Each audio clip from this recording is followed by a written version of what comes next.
Hey, what's up, guys?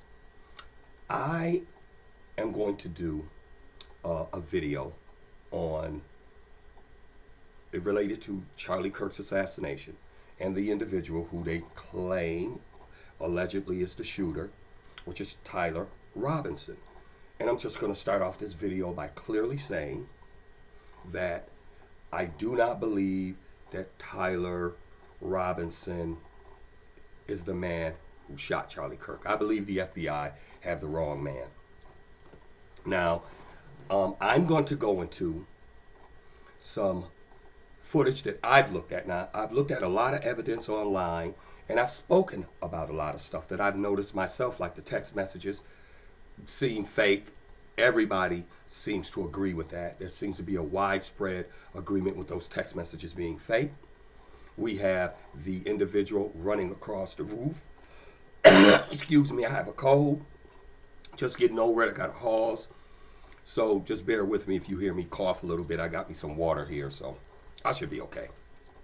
But anyway, you could clearly see this individual running across the roof. The roof is clearly surveyed, the whole roof, but you never see him lay down and take a shot. We don't have any video of this person taking a shot. You can't see clearly if it's Tyler Robinson running across the roof or jumping off the roof. Whoever that person is, they don't have a rifle. You could clearly see that there's no rifle in their hand. There is just so many things that is questionable when it comes to this situation that it's not making any sense.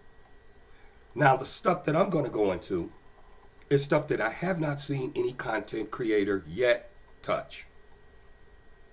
We're going to take a look at the pictures of Tyler Robinson walking up the stairs in the school in which they claim he had a rifle. We're also going to take a look at the pictures given to us by the FBI of Tyler Robinson when he originally showed up at the campus in different clothes, and then there's a side-by-side with him when he's supposed to change his clothes and actually had the rifle on him and on his way to the campus to commit the act that was committed against Charlie Kirk. And we're going to take a look at the footage of him actually walking. When they say he has the limp, it's clear that he has the rifle on him. Now, these are the things I'm going to look at, because I seen some things in here that was extremely disturbing to me after taking a closer look at this stuff, and I want you to take a look at it with me. So, without no further ado, let's dive into this. These two guys to me are not the same guys. Look at these guys. Their posture's different. This guy over here in the green square, back is more erect, standing straight up as he walks.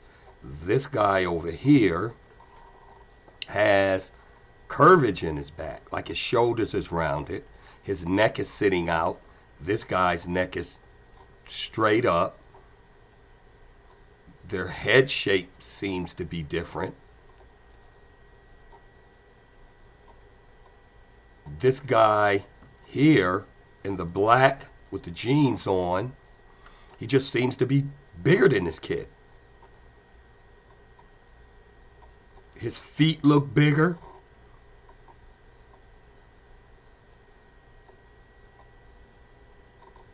Everything. These look like two different people.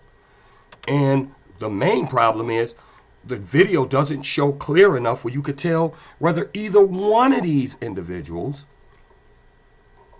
are Tyler Robinson. You can't see if either one of these clearly are Tyler Robinson, but you can definitely see that these are two different individuals.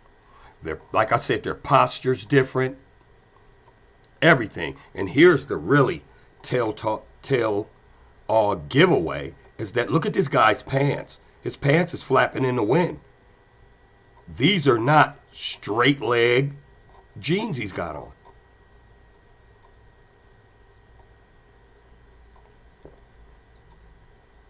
These are not straight leg jeans. These are baggy jeans, not straight leg.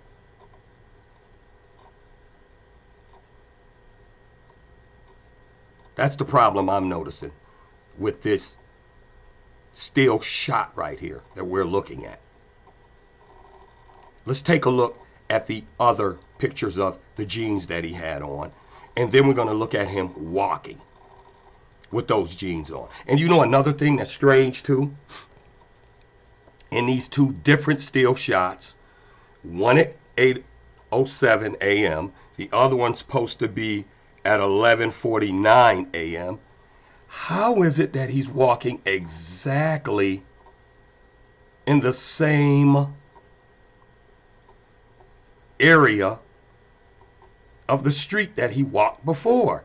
See how his feet is close to the line right here?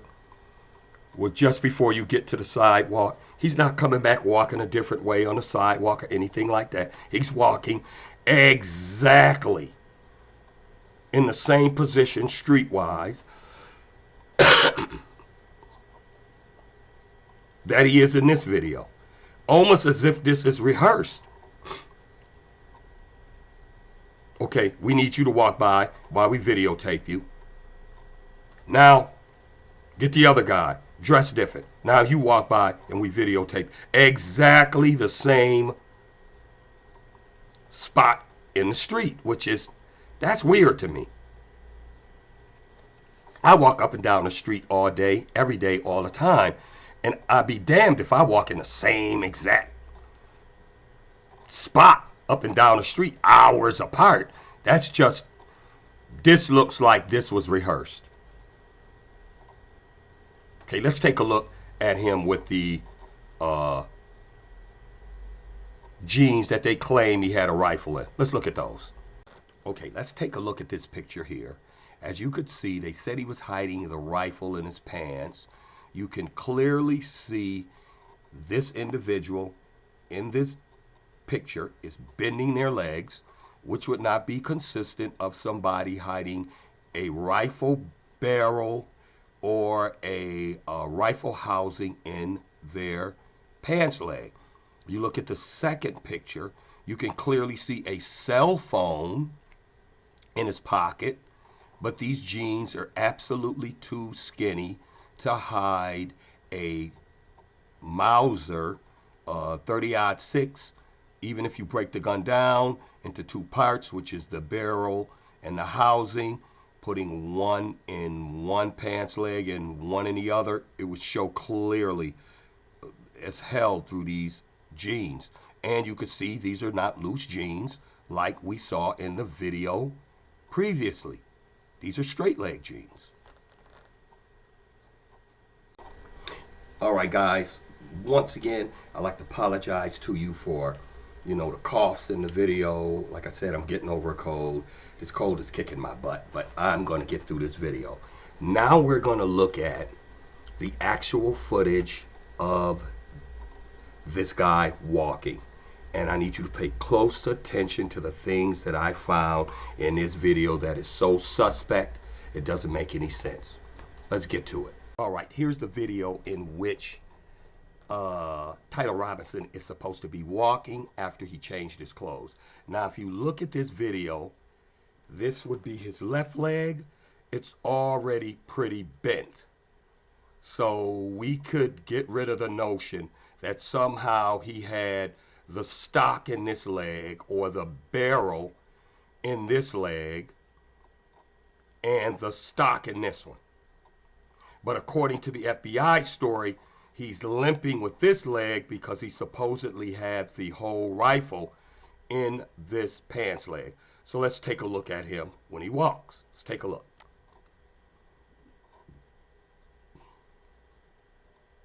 Now look at those jeans. Those jeans are baggy as hell. Those are baggy jeans. These are not straight leg jeans, and he's bending this leg fine. So according to the FBI story, the gun is supposed to be hidden in this leg because he's limping with this leg. Let's continue to look. Those are very loose jeans. Those are not straight leg jeans.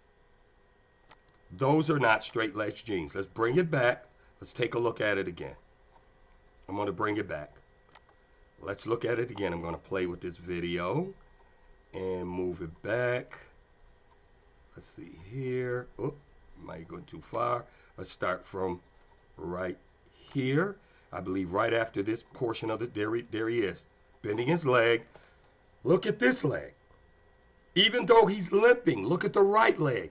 Completely bent. So even though they're saying he's got a rifle in his leg, he's completely bending this leg too. And he's got on loose pants. Completely bending the leg. Now he's starting to limp. Now he's playing the limping game.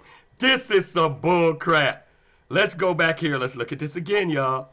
Let's look at this again.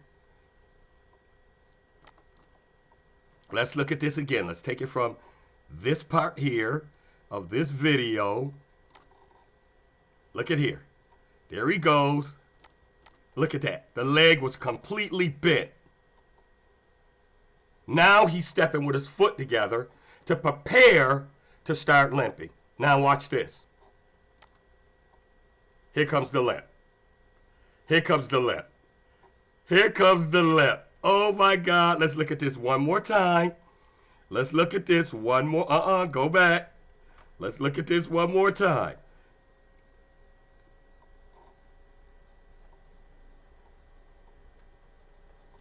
Let's stop it right there. Okay? Now let's take a look here. Complete bend in the leg. Now he stops with his feet together. Because he's preparing, he's walking into what he thinks is the shot for him to start limping. Now he starts, this is choreographed. Now he starts to limp. With very loose jeans on, by the way. Not straight leg jeans at all. Look at this here. Loose jeans, choreographed all day long. It's choreographed. Now you could clearly see in the video him able to bend his left and right leg, which is inconsistent with an individual being able to hide the barrel of a Moser 30-06 and the wooden housing in the other pants leg. He would not be able to bend his legs like that. On top of the fact, we seen him come with his feet together. He was bending his legs fine. Then all of a sudden he put both his feet together and he begins to walk, and gradually you start seeing him starting to limp. It looked choreographed. If I've ever seen anything choreographed that looked choreographed. Now let's go to Tyler Robinson's grandmother and hear what she has to say, because she's claiming that she believes that the FBI has the wrong man. Let's go to it. Okay, there's a lot in this article here involving Charlie Kirk's grandmother. I believe her name is Debbie Robinson. And she's the grandmother of the accused, which is Tyler Robinson. So let's read here what they got. It says, a grandmother of Charlie Kirk suspect assassin claims mistaken identity. Now, it's kind of funny that she would claim mistaken identity when the FBI have revealed all these text messages in which the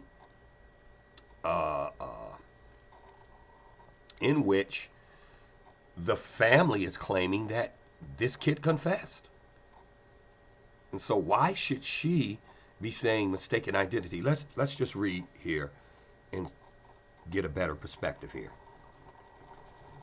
The shocking assassination of the conservative activist Charlie Kirk has taken an unexpected twist after the suspect's grandmother spoke out, insisting her grandson couldn't possibly be responsible. Tyler Robinson was arrested in Utah after police identified him as the alleged gunman.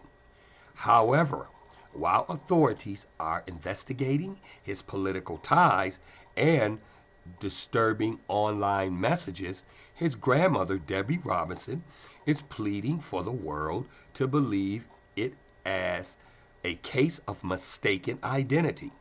Her emotional defense has left the case even more heartbreaking. It says here, Charlie Kirk alleged killer's grandmother stunned by his arrest. Let's read further. Debbie broke her silence on Friday, admitting she was in disbelief that her quiet grandson was accused of killing Charlie Kirk. My son, his dad, is a Republican for Trump, she told the Daily Mail. However, she insists politics never seemed to interest Tyler. That's strange. Everybody talking about he became politically radicalized. Well, the FBI is telling us that. The family said he became politically radicalized in the last 3 years and became more and more to the left. The grandmother is saying politics never even interests this kid. Let's read on. She said he was the shyest person. He has never even spoke politics to me at all. So he wasn't even discussing politics. The 69-year-old said, adding that nearly her entire family are staunch Republicans. I don't know any single one who is a Democrat.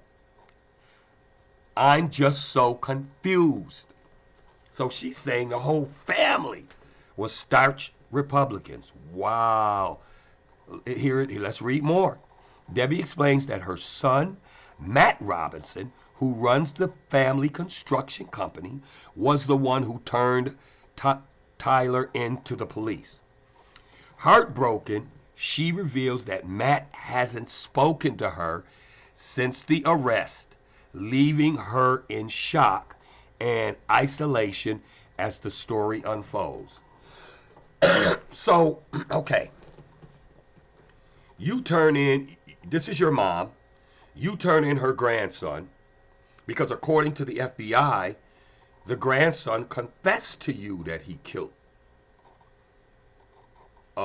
Charlie Kirk, that he was the one who did it. But you can't even have a conversation with your mother, letting her know this. And there is over $1 million reward for whoever turned in Charlie Kirk's alleged killer.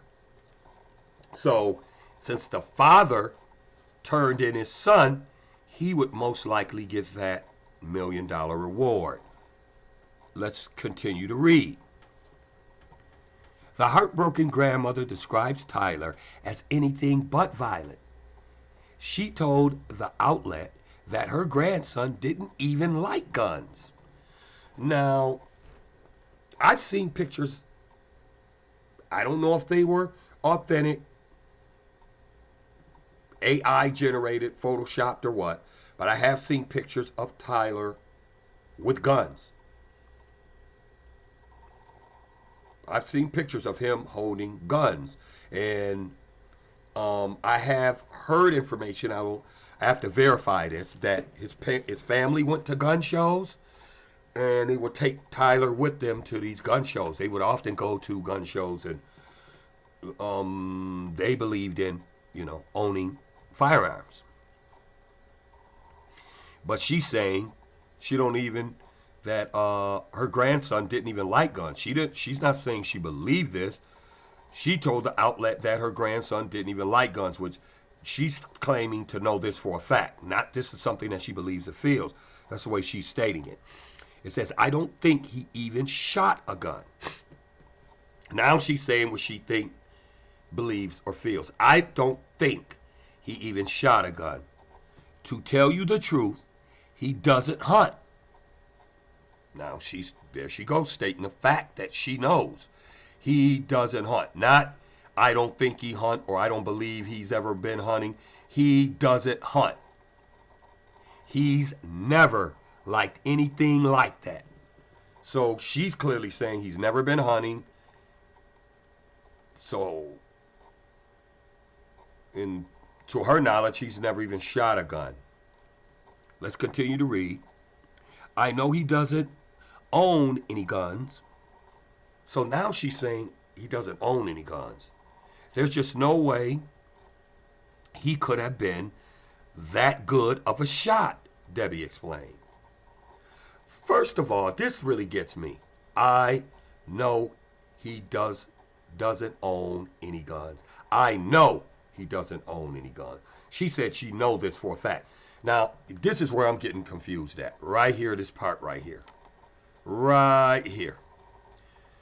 Come on now. The gun, according to the FBI, the gun that Tyler Robinson used to assassinate or kill or murder Charlie Kirk was supposed to have been a gift from his grandfather. Now, how is it that the grandfather would give him a gun, a 30-06, a Moser 30-06, as a gift, and the grandmother is saying, I know he doesn't own a gun? How is it that the grandfather, her husband, is giving the grandson a gift, and she's saying, I know he doesn't own a gun?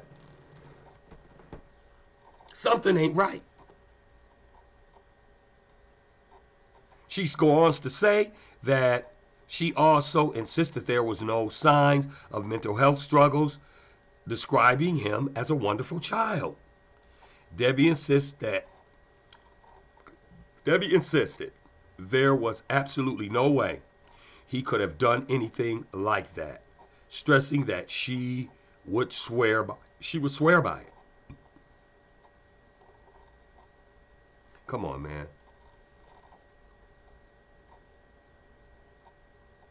This is not making no sense. It's not making any sense. Her story goes totally against the story that we are getting from the FBI. And then it's kind of crazy, too, like I said, that she hasn't even been able to speak to her son. I mean, this was Friday, the week of the murder. This was Friday. According to this article, this was Friday, the week of the murder. So maybe they've spoke since then. You know, but I do know that there is $1 million reward, over $1 million, and the father's going to collect that money. The father, and I believe there was supposed to have been some a retired police officer who was some youth director or something like that in their church that assisted the father in turning them in. So 9 chances out of 10, those two will probably get that money. You know, wow, it's crazy.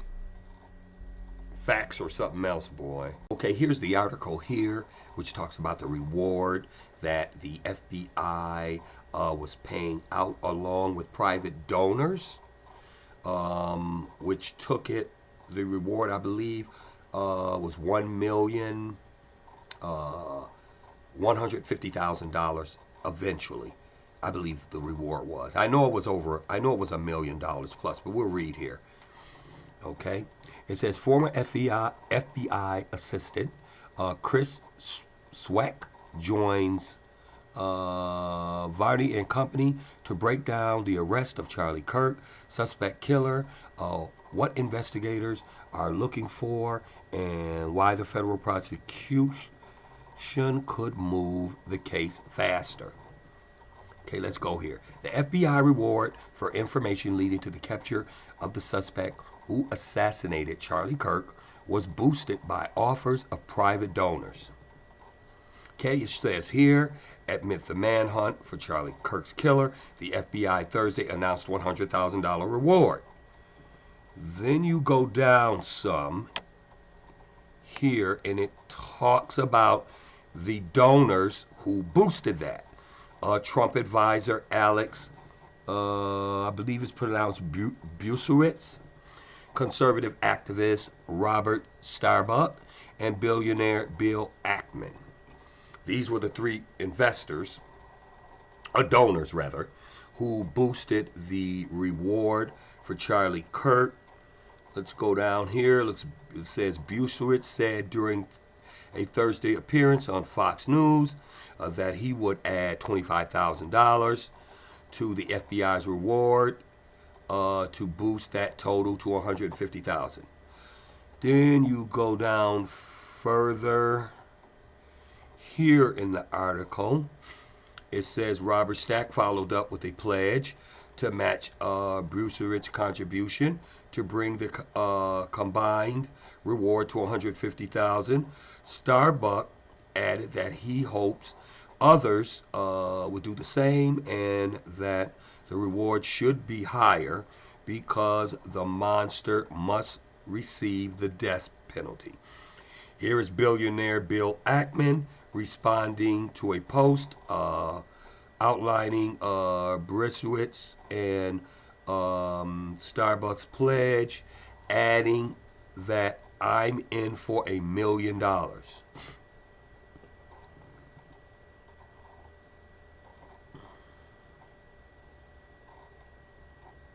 Yep. So he added $1 million. So looks like it was $1,150,000. And the father who turned in his son, I believe his name is Matt Robinson, runs the construction company, according to the grandmother for the family, is the one who turned his son in. So most likely he'll get that money. And like I was saying, I believe there was some youth pastor who was a retired police officer who helped turn in his son. That'll probably get that money too.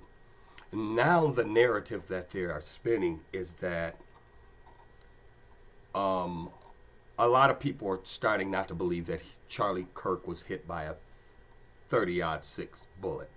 And that's because there's too many demonstrations out there on YouTube by gun experts that clearly show what type of damage a 30-06 would do to not just the throat, but a human skull.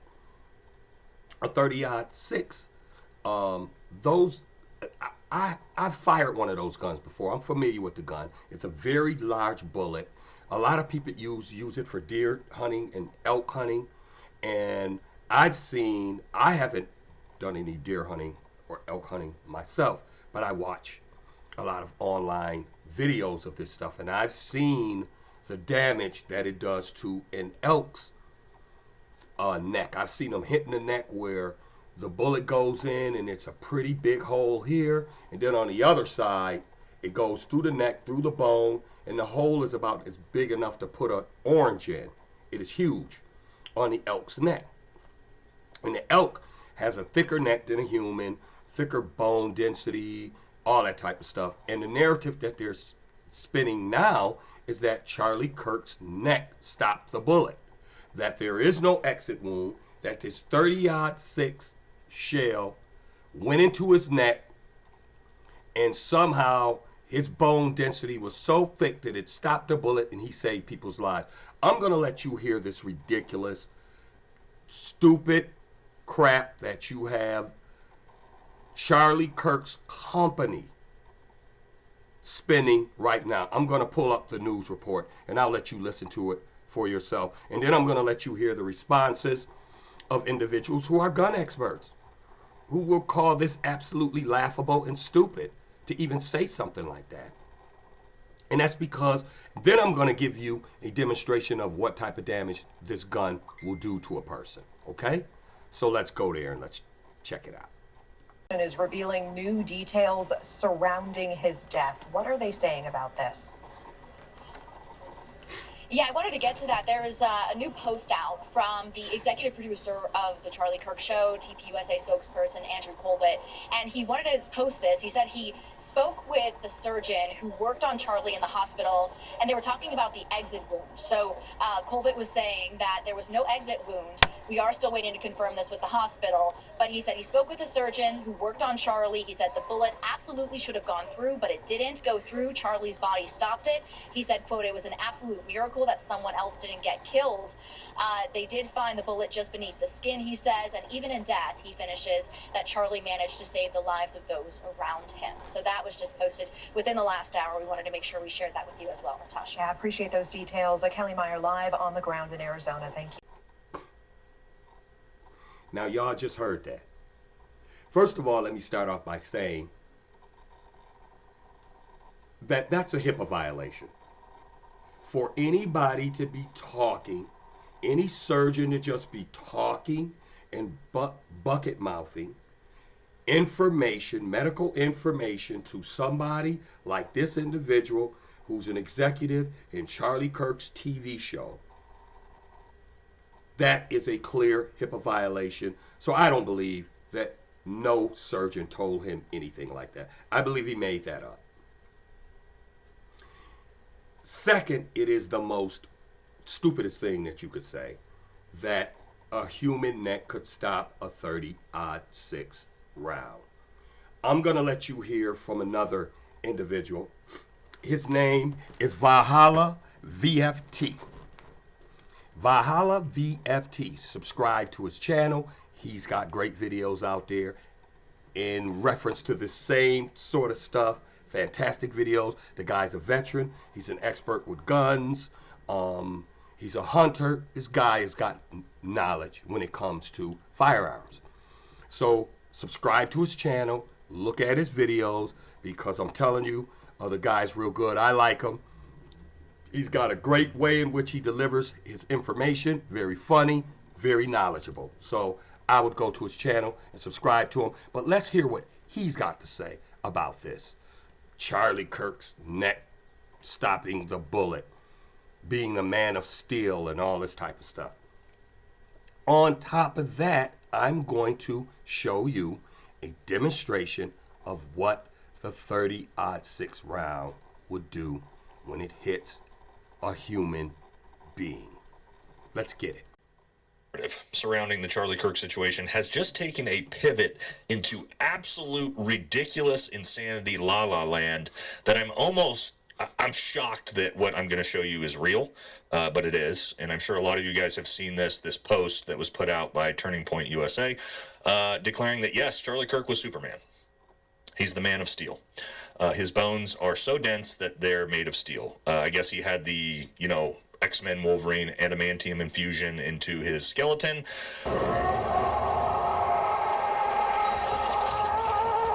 Because, yes, this is actually what is being put out. So, yeah, here you go, Fox News Today. Man of Steel. Charlie Kirk's body stopped a bullet that would typically just go through everything. And it was an absolute miracle nobody else was killed. His surgeon told Turning Point USA. And another one, surgeon says Charlie Kirk's neck stopped a bullet from killing anyone else. He's like the Man of Steel.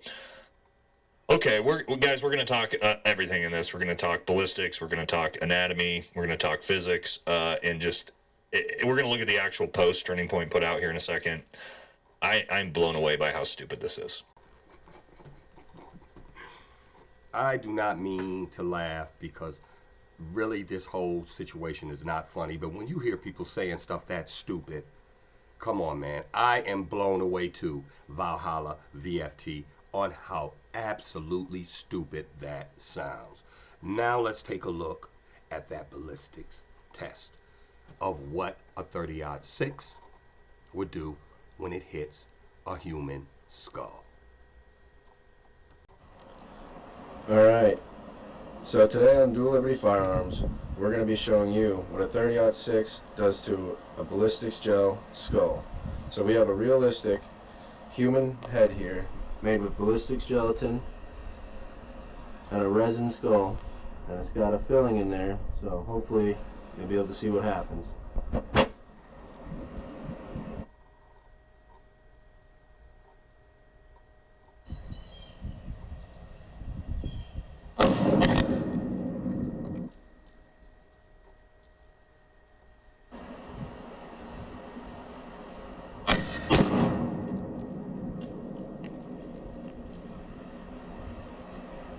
Alright, so now we're going to throw it in about a 10% slow-mo for you. This is going to look super cool. Now, what happened was, when the 30-06 projectile hit the head, I had predicted it would go through the front side and just blow a big hole in the back side. But what actually happened was the large projectile of the 30-06 went through the skull and impacted all the liquid blood that I had on the inside. Now that had created a shockwave inside of the head that had literally blown the head to pieces. There was not much left to it when it was all said and done, you know. So I do have to say that all in all, 30-06 versus human head, amazing result. More coming at you, every caliber I can get.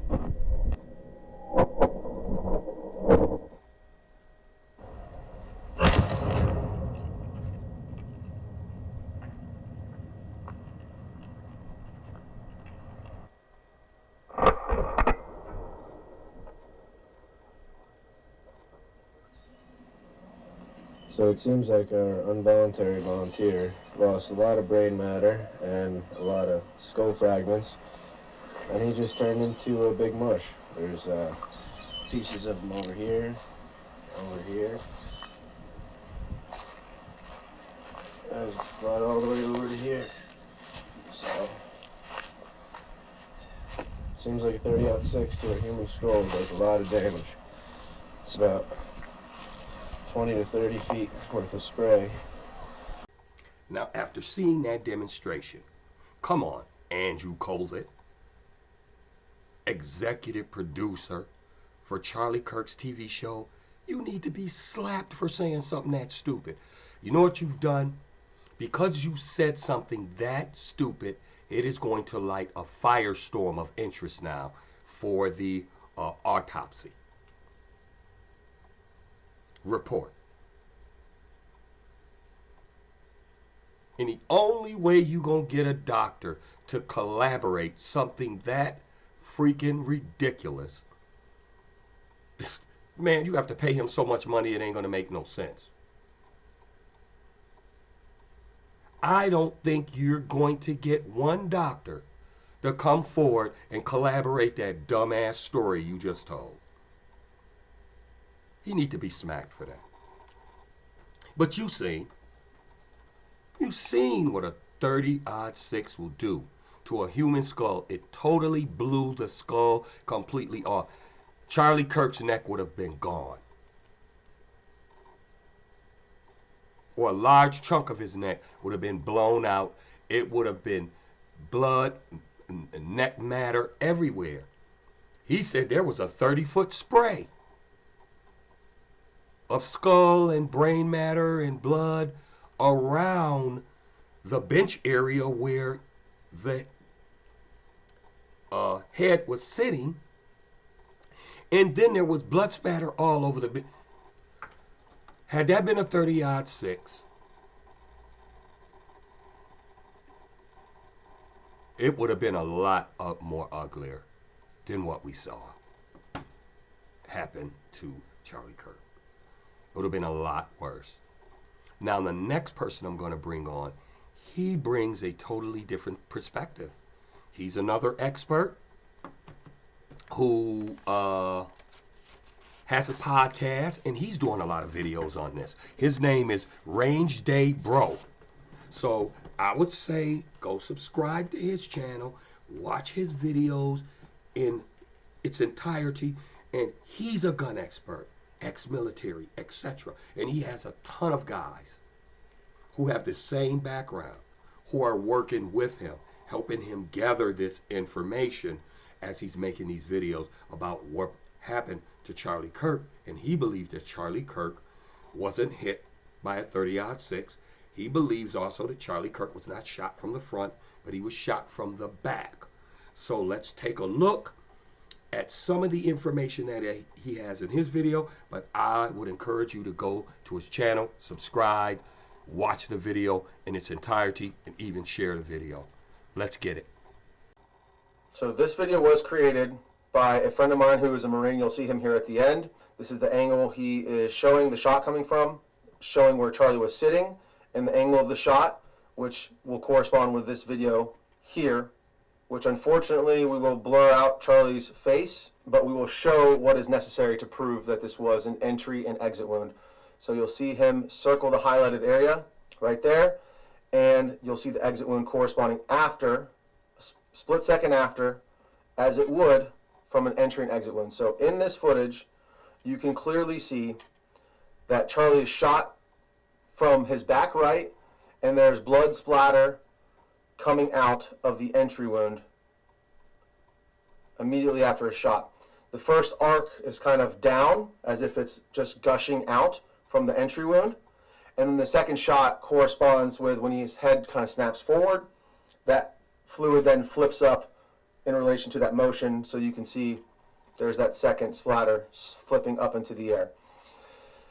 This is something that I hadn't seen to this date. I saw this for the first time late in the evening yesterday, and I decided that this needed to be put out immediately because no one that I know of is talking about this. So big shout out to my friend who actually found this and created this video. You'll see him here in just a moment. But let's just one more time look at this shot. You see bullet comes in that circled area. You have the blood splatter go down, then up, and then immediately after, you see the exit right here with the skin being pierced, and then the exit wound emerges. And again, that is not a far distance for a bullet to travel, whatever the caliber is, whether it be 5.56, 308, 30-06, it's not even a debate at this point. It doesn't matter what caliber killed him. What matters is that the official narrative is not true. Again, whether the FBI knows or not that they're lying, but this is 100% conclusive evidence that Charlie Kirk was shot in the back of the head, and it exited through the front of his throat. All of the evidence points to Charlie being shot from his back right. Now, including this little blood splatter that we can see here against the white backdrop, the extreme hemorrhaging from the front of his neck, which again corresponds with an exit wound, the extreme loss of blood. No matter what the caliber is, that distance, that amount of meat is not enough for most bullets to expand. I mean, 99.9% of bullets will not expand in that short distance. Most of them require 12 to 14 to 16 inches even sometimes of tissue to expand properly. Also, Charlie tensing up correlates and proves that he was hit in his spine. That's a spinal injury. Any of the game that I've shot in the neck or in the high vitals where you impact the spine, the game usually drops right in its tracks because you sever the spinal cord. This is again exactly what we see with Charlie. He tenses up. His head movement also correlates with being shot in the back of the head. His head snaps forward, and then he tenses up, and you see him fade away, drop the mic, and was absolutely traumatizing video footage. And I'm sorry to have to show you guys this again, but this needs to be seen and talked about because this is going to be suppressed in the algorithm. So make sure you share this with any of your friends, your family members. Save this video, whatever you need to do. So this video was actually provided to the channel by a friend of mine who is a Marine, and I forgot to show you the end of the video here. So this is my friend who actually made the video. I want to just give him a shout out. I will link his socials down in the description below. Again, he is the one who brought this to my attention. This is his video. He created this. He did the drawings on it, and he sent it to me to allow me to use it to show you guys what we're talking about. As you could see, that information in that video was compelling. Shout out to Range Day Bro for putting that video out. Him and his partner who helped him do the research to bring us this information. Once again, like I said, this information is compelling. I do not believe that the FBI have in their possession the right man. And I also believe that the FBI knows this, and I believe that they are just planning to frame this kid. And they want to spin a narrative that somehow this kid got brainwashed by leftist ideology and took a rifle and shot Charlie Kirk. And all the evidence that they put out there so far shows that nobody's buying it. Nobody is buying their story. Period. It's to me, it looks to me as they are intentively framing this kid to pin him as the person who committed this heinous crime. While I honestly believe that the person who actually did this is still out there. Now, when you have this much effort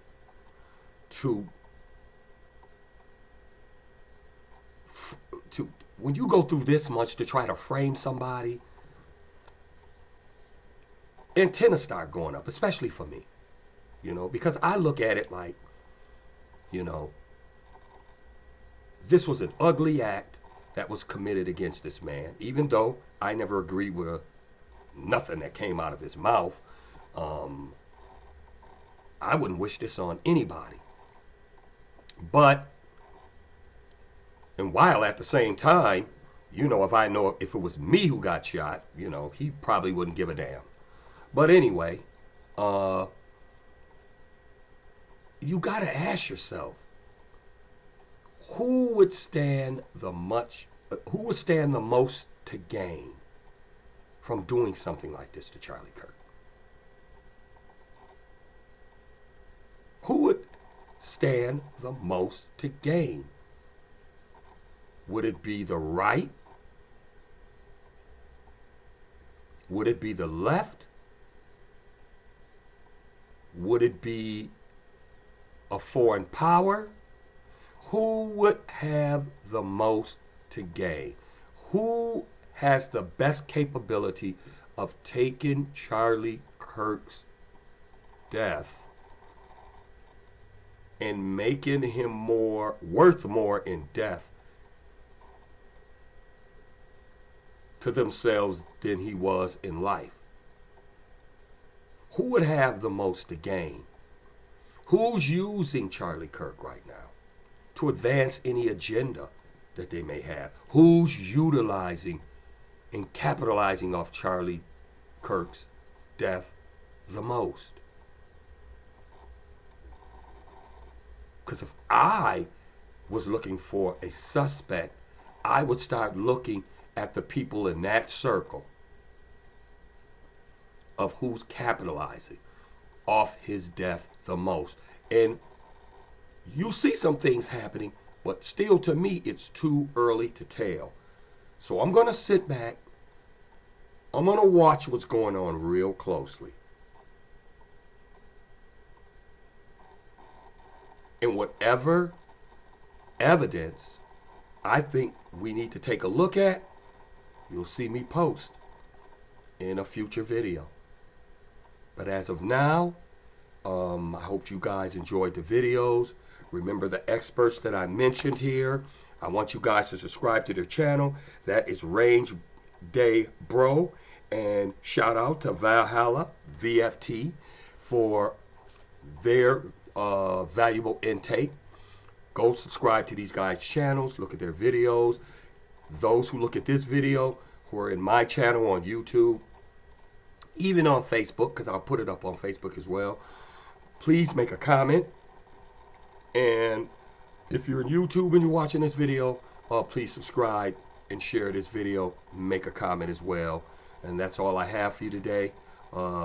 Peace, love, and prosperity to all of you. You have a great evening.